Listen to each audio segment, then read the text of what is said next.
Halo Tera, Halo kawan Jingga. kenalkan saya Wahyu Ramasalian selaku dari staf Kastrat Himap Angkatan 2022.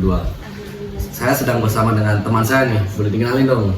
Oke, perkenalkan namaku Anas Fadil Firjawan dari Prodi Ilmu Pemerintahan Angkatan 2021 yang kebetulan saat ini juga ada di Kementerian Kastrat Divisi UI 2023. Nah, Mas Anas sih sering, atau lebih tepatnya nih sering terkenal dengan nama panggilan Cak Anas ya? Wah, Iya. itu dia. Nah, kali ini kita mau ngobrolin apa nih Cak Anas? Enaknya kalau dari aku sih prefer si yang ngobrolinnya itu kayak yang isu lagi panas-panasnya nih, atau yang sebuah hal yang itu lebih tepatnya tuh kayak lebih dominan lah di dalam aspek negara lah, yang akan datang nih di tahun 2024. Oh, soal pemilu ini pasti ya. Nah itu dia, Itu. soal pemilu nih. Kalau aku dalam mandang pemilu nih ya, sebelumnya ya Cak ya, sebelum aku lanjut ke pandangan Cak Anas lah. Kalau mandang pemilu itu kan sebagai representasi dari negara demokrasi lah, Tuh. yang mana sebuah negara yang konsepnya tuh dari rakyat, oleh rakyat, untuk rakyat, seperti itu. Jadi di mana tuh apa namanya, suara rakyat itu dianalogikan sebagai suara Tuhan lah dalam negara demokrasi. Betul. Karena kan pasti perwujudan dari kepemimpinan itu pastinya harus kembali kepada rakyat lah. Betul. Kayak gitu. Maka dari itu aspek atau hal pemilu ini merupakan hajat yang besar lah bagi sebuah negara untuk menentukan arah gerak negara ke depannya. Kalau Cak Anas memandang pemilu ini gimana sih? Nah, kalau aku sendiri yang memandang pemilu itu mungkin pemilu ini sebagai ajang kontestasi 5 tahunan gitu ya.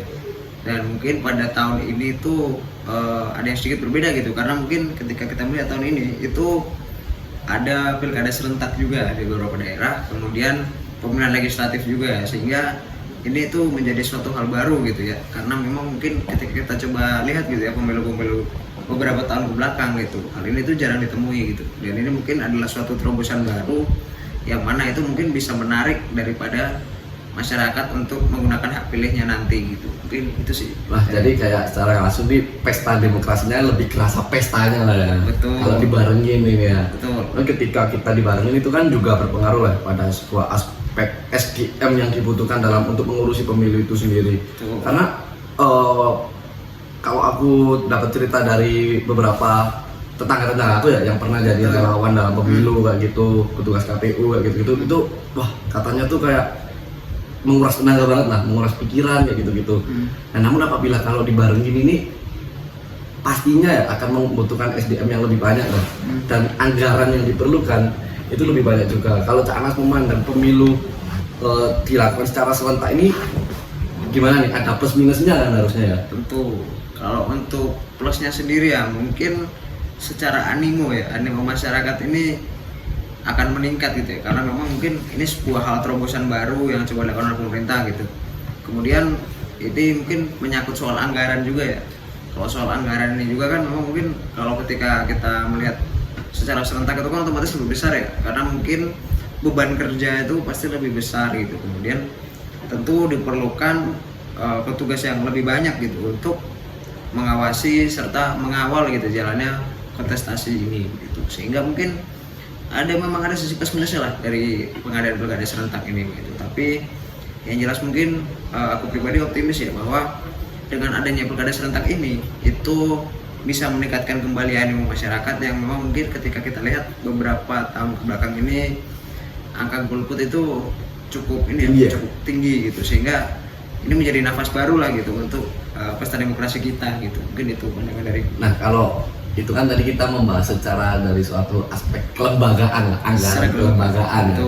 Kita perlu nih ketika kita ngomongin anggaran atau finansial itu kan pasti juga tidak lepas lah dari sebuah paslon yang akan maju. Paslon, betul.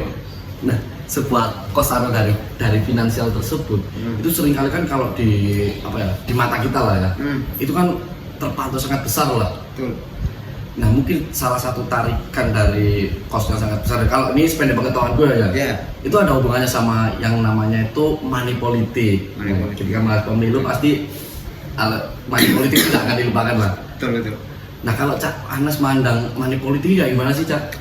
Nah, mungkin ketika aku coba melihat gitu ya, memandang daripada money politik ini gitu ya, memang mungkin masyarakat di Indonesia ini ketika memilih menjatuhkan pilihan itu memang sebagian besar didasari atas dasar irasional gitu. Mungkin lewat money politics ini salah satunya gitu. Karena kita coba lihat gitu ya, sampai hari H pun kadang-kadang orang itu masih belum menentukan pilihan gitu. Tapi ini memang terbatas pada orang-orang yang mungkin, mohon maaf ya, mungkin secara pendidikan agak kurang gitu. Itu memang mereka memilih itu berdasarkan jumlah serangan fajar yang diterima di pagi hari sebelum hari H pemilihan gitu. Tentu hal ini sangat kurang baik begitu ya, karena ketika dia menggadaikan gitu ya 5 tahun masa depannya hanya karena amplopan mungkin 100.000, 200.000, tapi dia menggadaikan nasibnya 5 tahun ke depan gitu. Dia tidak melihat bahwa dengan gagasan-gagasan yang coba dibawa oleh para paslon ini, itu seharusnya dia mampu mendapatkan yang lebih gitu dari sekedar 100-200 ribu yang dia dapatkan ketika serangan fajar gitu. Dan itu masih banyak terjadi di Indonesia saat ini gitu. Mungkin itu sih yang menjadi. Tapi menarik sih ketika Cak Anas tadi menyinggung adanya sebuah aspek pendidikan dalam aspek untuk pemilihan itu. Nah, jadi kalau kita ngomongin pendidikan itu kan kita tidak bisa lepas akan yang namanya sebuah ketimpangan. Betul. Nah, kalau aku mandangnya ketika kita melihat lah yang namanya money politik itu tidak semata-mata atau kita tidak bisa menyalahkan orang itu memilih secara irasional. Betul. Nah, kenapa kok aku bisa bilang begitu? Ya karena bahwasannya memang kondisi di Indonesia saat ini perihal kemiskinan, pendidikan itu sangat timpang sekali lah.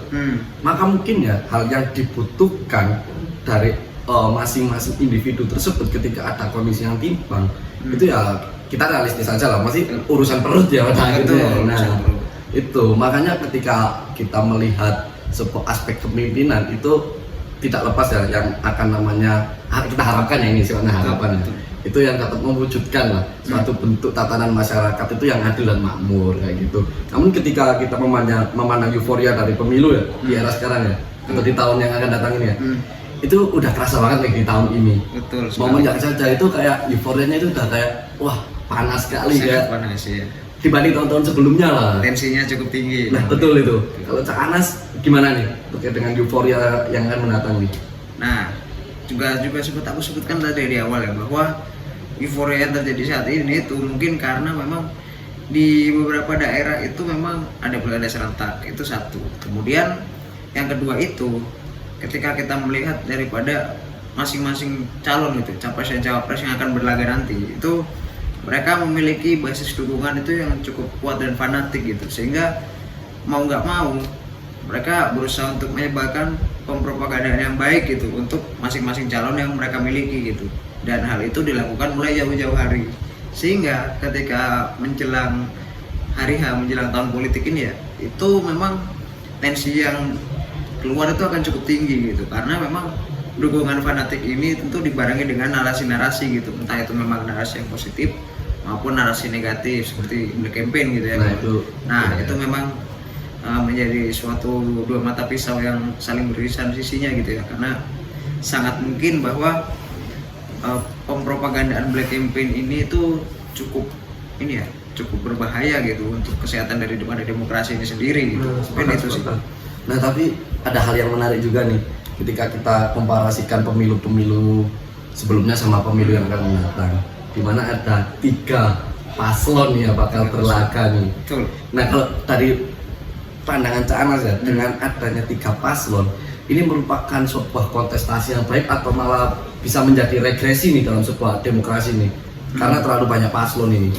Oke. Kalau terkait dengan banyaknya jumlah paslon ya, kalau aku sendiri itu memang ketika melihat adanya 3 paslon ini ya, itu menurutku menjadi suatu hal yang baik gitu ya, karena mungkin semakin banyak itu maka akan semakin variatif begitu dari gagasan yang mereka bisa cakup dan mereka bawa gitu. Memang mungkin tiap-tiap calon itu dari aku pribadi itu yakin bahwa mereka pasti memiliki fokusan isu yang tersendiri, sehingga ketika mereka berlaga dalam kontestasi pemilu 2024 ini, mereka itu akan mencoba untuk merich gitu ya, apa-apa saja yang menjadi fokusan utama mereka, dan masyarakat akhirnya bisa lebih memilih gitu apa yang menjadi kebutuhan mereka yang selama ini memang mungkin belum tercukupi gitu ya daripada periode-periode sebelumnya.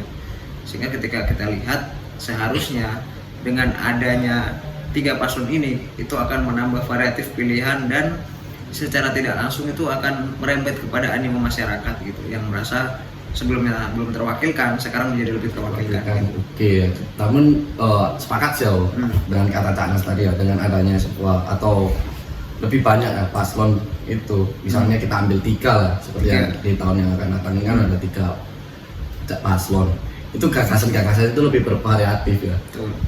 Yang mana itu bisa saja menciptakan sebuah alternatif atau terobosan baru nih. Betul. Dalam kontestasi demokrasi bisa saja nih gagasan-gagasan mereka itu merupakan sebuah problem solving lah dari negara kita saat ini. Betul. Namun ketika kita bahas paslon nih ada yang menarik nih, Gimana tuh? Kita adalah beberapa hari lalu itu beredar lah sebuah asumsi-asumsi itu atau hal yang sangat masif lah itu perihal wakil dari paslon 02 nih. Dari Mas Gibran nih. Mas Gibran. Nah yang mana itu kan ketika kita menarikannya itu kan yang membuat kontroversi ya kalau nangkep gue ini ya. Iya. Itu kan perihal putusan MK tuh. Perihal putusan MK Mahkamah Keluarga itu ya. Sampai ada kata-kata itu kan ada Mahkamah Keluarga tuh, bukan lagi Mahkamah Konstitusi gitu. Betul. Nah kalau Cak Anas memandang putusan MK tuh gimana sih Cak?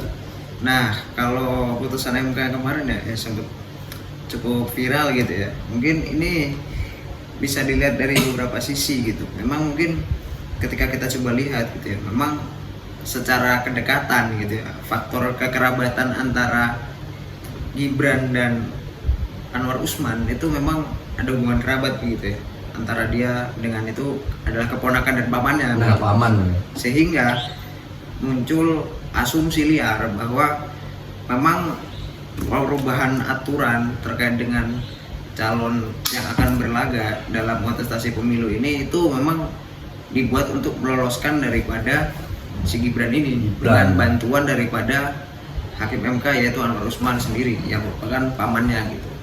Cuman ketika kita lihat dari sisi yang lain gitu ya, sebelumnya kan memang hal ini pernah digaungkan lah ya, pernah digugat juga gitu oleh aku lupa gitu ya, ada salah satu entitas yang menggugat gitu. Kemudian itu tertolak, gugatan itu tertolak yang pertama itu. Kemudian diajukan kembali oleh salah seorang mahasiswa gitu, kemudian gugatan itu dikabulkan. Dan memang ketika kita lihat gitu ya, pada sebelumnya itu kan memang pembatasan usia minimalnya itu kan adalah 40 tahun ya. Dan kebetulan si Gibran ini baru berusia 36 tahun gitu. Tentu secara angka kurang 4 tahun gitu ya. Cuman yang menarik adalah penambahan diksi daripada aturannya ini itu berusia 40 tahun dan pernah menjabat sebagai kepala daerah. Nah, sebagai kepala daerah. Tentu hal inilah yang menimbulkan asumsi begitu bahwa Anwar Usman ini mencoba untuk meloloskan Gibran dengan mengabulkan gugatan dari salah seorang mahasiswa tadi ya. Nah, mungkin yang perlu ditelisik lebih dalam ini memang dari mahasiswanya ini ya, mungkin apakah memang benar-benar pure dia ingin gagasan perubahan dari kaum yang muda ataupun memang orang-orang yang ada atau ada titipan gitu, kita masih kurang tahu juga gitu. Cuman memang menarik sih hal ini gitu. Nah, ketika tadi ada sebuah putusan dari MK itu atau gugatan yang diloloskan, itu secara nggak langsung kita dapat berasumsi bahwa hal tersebut itu dapat dikatakan sebagai manuver politik lah ya, dari paslon 02 itu. Betul. Nah sehingga hal tersebut itu menyebabkan kontroversi lah. Namun gimana ya ketika kita memandang sebuah manuver politik ya, manuver politik itu kan tidak lepas lah akan yang namanya sebuah ibarat pohon nih, ada sebuah ranting kayak gitu lah. Dia tidak bisa lah berjalan sendiri kayak gitu. Nah ketika kita membahas sebuah individu atau paslon yang mau maju, itu kan tidak lepas yang akan namanya koalisi nih. Koalisi, betul. Nah kalau aku mandangnya nih saya, koalisi dari paslon 02 itu sekarang itu kayak lagi gencar-gencar atau lagi masif lah kayak gitu. Nah kalau Cak Anas mandang itu, apakah koalisi itu dapat menentukan dia sebagai pemenang atau enggak nih?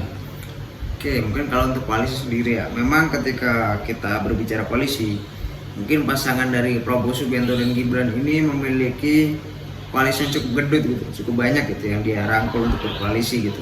Mungkin salah satunya itu dia tuh memiliki apa ya, nilai plus di bidang pengkampanyean, kemudian pendanaan dan lain semacamnya ya. Karena dengan banyaknya koalisi ini, jumlah pihak yang berkoalisi ini, tentu sokongan secara sumber daya itu akan semakin meningkat gitu. Kemudian tentu dari masing-masing partai yang bergabung di dalam koalisinya ini kan tentu memiliki mesin-mesin yang siap sampai turun ke tingkat kecamatan, bahkan tingkat desa paling nggak, sehingga itu bisa memudahkan lah untuk pempropagandaan dan kampanye mereka gitu. Cuman yang menjadi highlight dari aku ya mungkin coba bahwa untuk koalisi gendut ini tidak selalu menjadi garansi bahwa dia bisa menang gitu, karena ada faktor penentu lain, yaitu mungkin swing voters begitu. Untuk swing voters ini sendiri memang itu apa ya, mereka memang rata-rata itu tidak terlalu mengikuti atau mungkin orang-orang yang jauh dari jamahan mesin-mesin partai politik lah, mungkin begitu.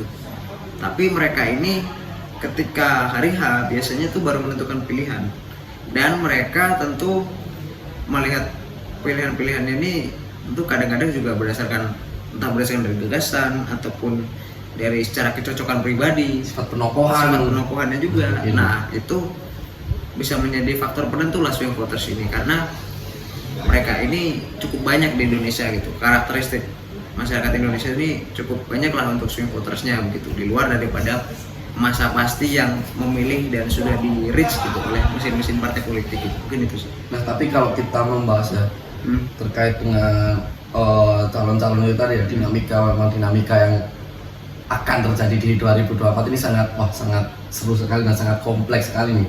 Namun ketika aku misalnya nih, aku mau mana di Twitter nih, aku kan menggunakan Twitter kan ya. Para pengguna Twitter itu sangat istilahnya itu terhadap politik, khususnya dalam menghadapi pemilu 2024 ini, itu sangat gencar-gencaran sekali kalau kita tahu nih. Mungkin yang hal itu kerasa itu salah satunya itu di akun partai sosmed lah. Partai sosmed. Nah, di partai sosmed itu kan seringkali kan dia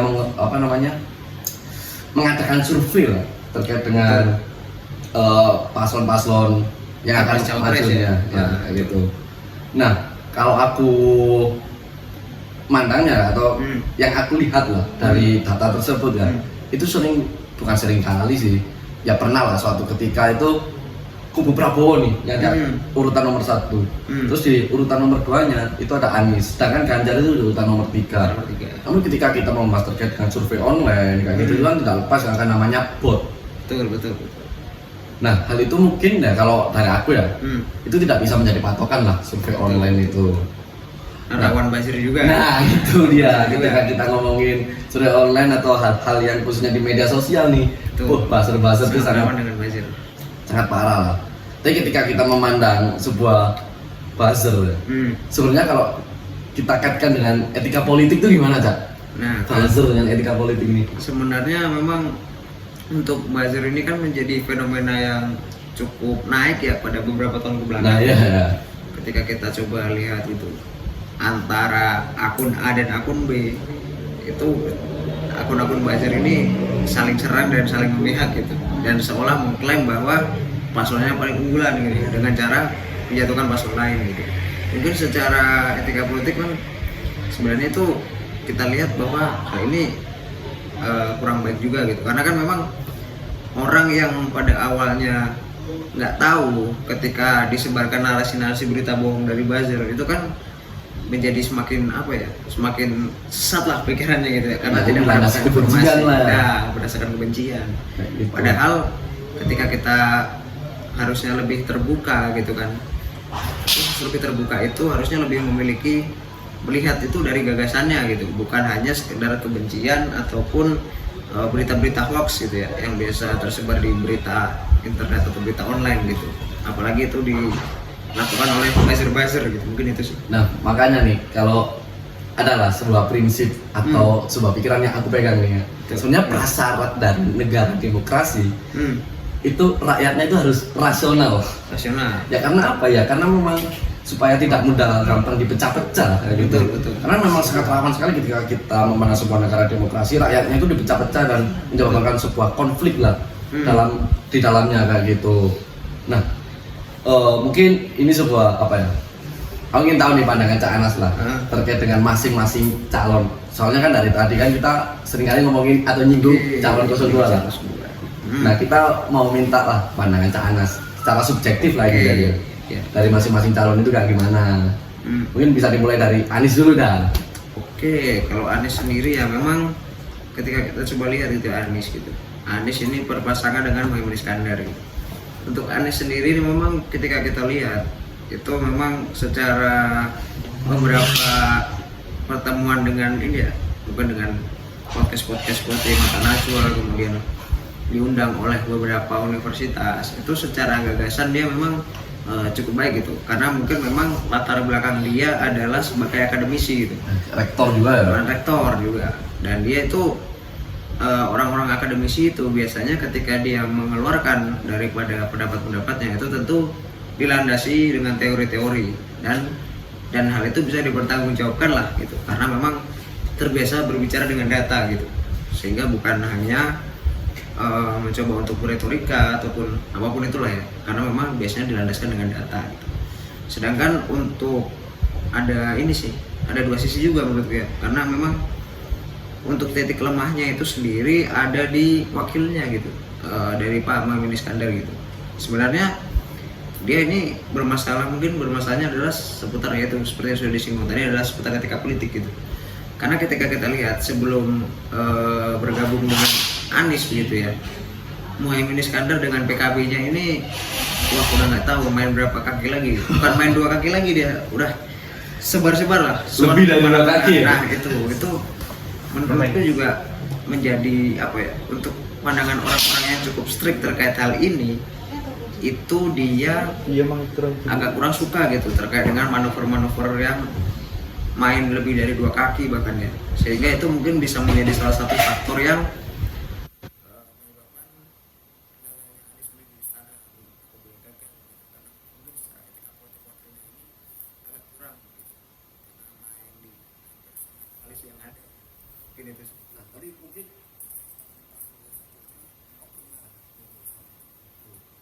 Jakarta nih. Oke. Sementara Anies kan dia pernah menjabat jadi gubernur Jakarta ya. Betul. Nah, karena kalau kata temanku yang ada Jakarta, ini mungkin secara subjektif juga ya, karena aku nggak mengeneralisasi ya. Oke. Karena cuma aku tanyanya tuh ke salah satu orang aja sih. Betul. Nah, itu katanya aspek kepemimpinan Anies di Jakarta itu kata dia itu dirasa kurang lah. Kayak gitu, masih banyak hal-hal itu yang belum goal lah dari apa yang dijanjikan oleh Anies kayak gitu. Mungkin bisa lanjut nih Cak, dari ke paslon 02 nih, dari kubu Prabowo Subianto nih. Dari sebenarnya apa sih bagusnya dari Prabowo, terus kurangnya dari sisi mana kayak gitu. Oke, kalau untuk dari Prabowo sendiri ya, memang Prabowo ini kan orang lama juga ya di politik gitu ya. Memang mungkin karir dia itu dulu sudah cukup terbentang panjang gitu ya. Mungkin dari sejak zaman Orde Baru, bahkan dia ikut bermain politik juga gitu. Cuman kan ketika kita melihat juga hal ini bisa menjadi sesuatu yang menguntungkan dan tidak menguntungkan gitu. Mungkin dari sisi menguntungkannya, mungkin orang-orang yang bisa kita katakan sebagai boomer gitu ya. Boomer gitu, generasi-generasi orang tua kita tentu lebih familiar gitu dengan nama-nama seperti Prabowo, mungkin nama-nama orang lama lah yang ada di politik gitu. Dan secara penokohannya pun dia juga dapat gitu, apalagi dia juga beberapa kali juga menjadi salah satu calon capres ya, calon presiden gitu, calon capres. Sehingga ketika dia berkali-kali gagal, dia masih terus mencoba lagi gitu. Bahkan Gus Dur pun berkata bahwa salah satu orang yang paling ikhlas itu adalah Prabowo gitu, karena saking ikhlasnya gitu, mungkin sampai udah Legowo kalah gitu masih bisa mau maju lagi gitu. Sedangkan kalau untuk ini ya, sisi kelemahannya itu ya, memang tak bisa dipungkiri juga gitu, bahwa kasus pelanggaran HAM yang mungkin sudah banyak dibahas orang-orang gitu ya, itu cukup menjadi ganjalan gitu. Apalagi dia backgroundnya adalah mantan orang militer Orba gitu ya. Hal ini menjadi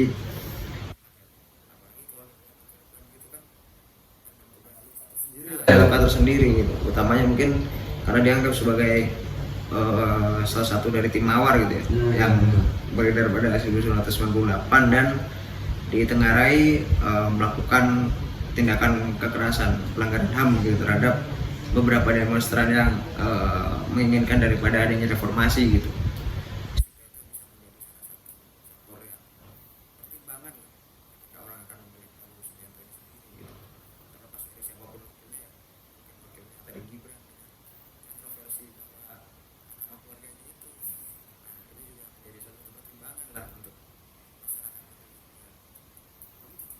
Membahas background Prabowo yang militer yang meskipun di samping itu tadi ada konstruksinya ya dari sudut pandang namun hal itu kalau di sudut pandang itu ada sebuah kasus laporan dari militer itu sendiri orang tuh mungkin ya dengan background dia yang militer orang tuh jadi lebih atau lebih tahu atau lebih ngiranya ya istilahnya itu wah orang ini pasti tegas ini ya gitu. Mungkin disiplin, berangkat kedisiplinan kayak gitu. Kalau terkait dengan aspek background militer. Mungkin kalau Cak Anas mandang Ganjar Pranowo yang diwakili oleh Mahfud ini kayak gimana nih? Oke, kalau Ganjar sendiri ya ini memang dari Ganjar ini sendiri kan memang selama ini dicitrakan bahwa dia dekat dengan rakyat kecil begitu ya. Kemudian yang paling terkenal dari dia mungkin ketika dia melakukan sidak begitu ya, sidak di jembatan timbang gitu. Jembatan timbang yang mungkin biasa digunakan oleh truk-truk gitu ya, yang untuk memantau muatan-muatan itu kan di situ rawan terjadi pungli ya, dan memang selama ini itu memang sangat sering sekali terjadi pungli di situ gitu. Dia kemudian melakukan sidak dan melakukan disemprot lah ya anak buahnya gitu karena melakukan pungli gitu. Cuman kan kita nggak tahu gitu apakah memang ini sudah by setting atau memang pure dari dia ingin melakukan sidak gitu kepada anak buahnya yang bekerja di kantor jembatan timbang ini gitu. Kemudian aspek lain yang cukup menarik ya, memang mungkin ini sedikit cerita ya, aku pernah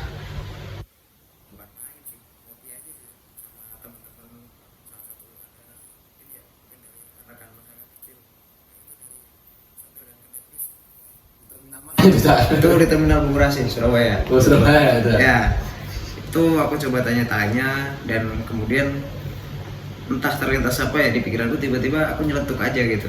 Siapa kira-kira presiden yang akan ada di 2024 gitu. Padahal waktu itu masih tahun 2021, masih jauh dari tahun politik gitu.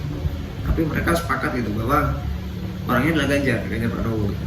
Nah itu karena mungkin ketokohan dia yang di labeling sebagai orang yang dekat dengan rakyat kecil itu memang ada di situ gitu, karena mungkin karena bersinggungan dengan mereka ya, dengan aksi sidak pungli tadi itu kan memang menyasarnya kan masyarakat kecil ya, utamanya yang berprofesi sebagai supir ataupun sebagai juru angkut gitu, juru angkut muatan gitu, sehingga hal ini menarik atensi mereka dan menganggap bahwa salah satu faktor yang bisa dilihat dari Ganjar ini adalah terkait dengan ketegasan dan keberpihakannya pada rakyat kecil gitu. Kemudian kelemahannya ya terkait dengan apa nih yang kurang dari sosok Ganjar. Ya mungkin kalau yang kurang dari sosok Ganjar ya sama ini kan memang yang cukup sering terdengar itu adalah kasus Wadas ya, terkait dengan beberapa polisi yang masuk ke Wadas kemudian melakukan tindakan-tindakan yang kurang baik begitu terhadap warga yang dilakukan oleh aparat begitu ya, dan berita ini itu memang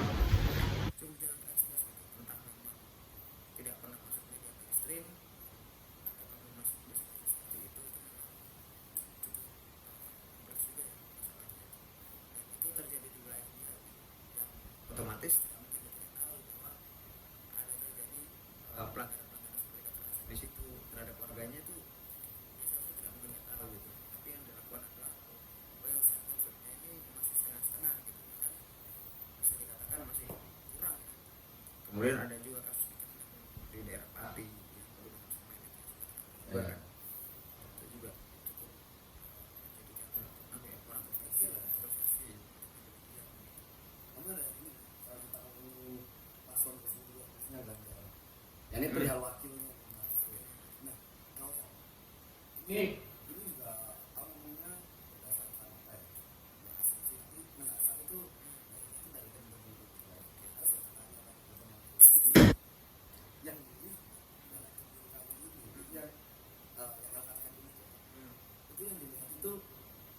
bukan hanya sekedar tapi Cawapresnya cawapresnya. juga. Nah, itu.